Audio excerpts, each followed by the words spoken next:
Hello বন্ধুরা, আমাদের আজকের ভিডিওতে আপনাদের স্বাগতম। ত্বক বা চুলের যত্নে হোক অথবা সুস্থতার জন্য অ্যালোভেরা বা ঘৃতকুমারী নামটা আমরা প্রায় সবাই শুনেছি। একে বলা হয় মিরাকেল প্ল্যান্ট। কিন্তু এই অলৌকিক উদ্ভিদের যেমন অসাধারণ উপকারিতা আছে, তেমনি আছে কিছু ব্যবহারের ভুল ও সতর্কতা। আজকের ভিডিওতে আমরা জানব অ্যালোভেরার উপকারিতা কি, কখন এটি ক্ষতির কারণ হতে পারে এবং সবচেয়ে গুরুত্বপূর্ণ হলো সঠিকভাবে এটি ব্যবহার করার নিয়ম কি। চলুন শুরু করা যাক। প্রথমে জানব অ্যালোভেরার উপকারিতা কি কি। 1 নম্বরে সানবার্ন ও পোড়া নিরাময় করে। অ্যালোভেরাতে শীতলতা দানকারী উপাদান রয়েছে। সরাসরি জেল লাগালে তা সানবার্ন বা সামান্য আগুনে পোড়ার জ্বালা দ্রুত কমাতে সাহায্য করে। 2 নম্বরে ময়শ্চারাইজার হিসাবে কাজ করে। এটি ত্বককে গভীর থেকে আর্দ্র রাখে, তবে চিটচিটে করে না। এটি শুষ্ক ত্বকের জন্য খুবই ভালো। 3 নম্বরে ব্রণ ও দাগ দূরীকরণে সাহায্য করে।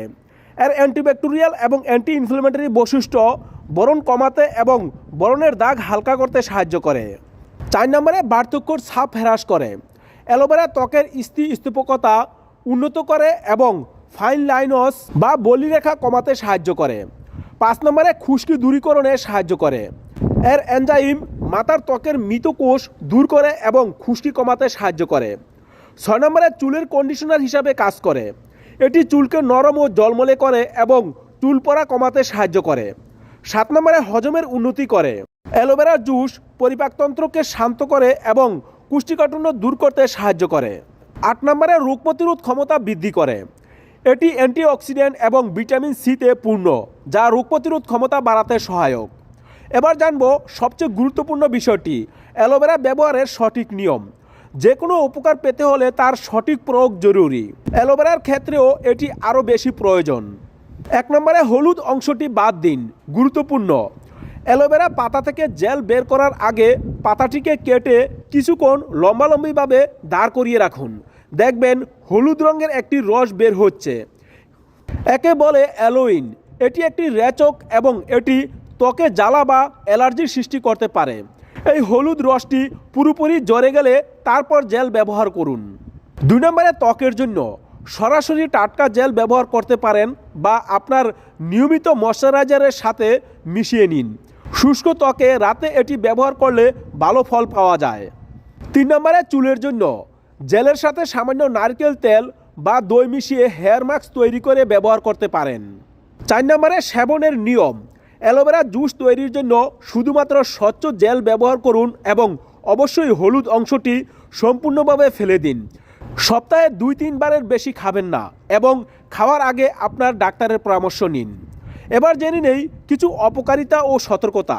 অ্যালোভেরা উপকারী হলেও ভুল ব্যবহারে বা কিছু শারীরিক অবস্থায় এটি সমস্যার সৃষ্টি করতে পারে।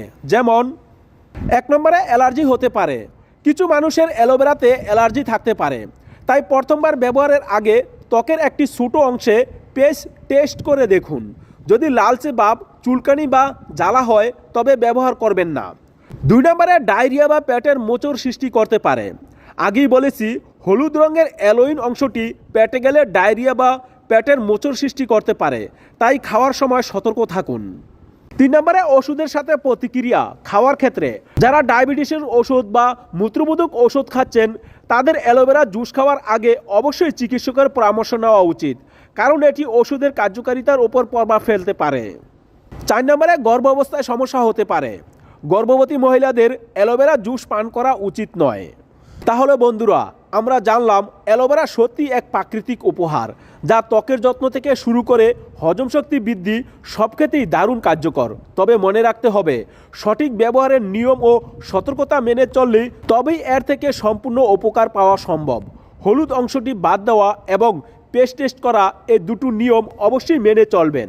ভিডিওটি যদি আপনার ভালো লেগে থাকে তাহলে অবশ্যই একটি লাইক করবেন, বন্ধুদের সাথে শেয়ার করবেন এবং এই ধরনের আরও স্বাস্থ্য ও রূপচর্চার টিপস পেতে আমাদের সাথেই থাকুন। দেখা হচ্ছে পরের ভিডিওতে। ততক্ষণ পর্যন্ত সবাই ভালো থাকুন, সুস্থ থাকুন। ধন্যবাদ।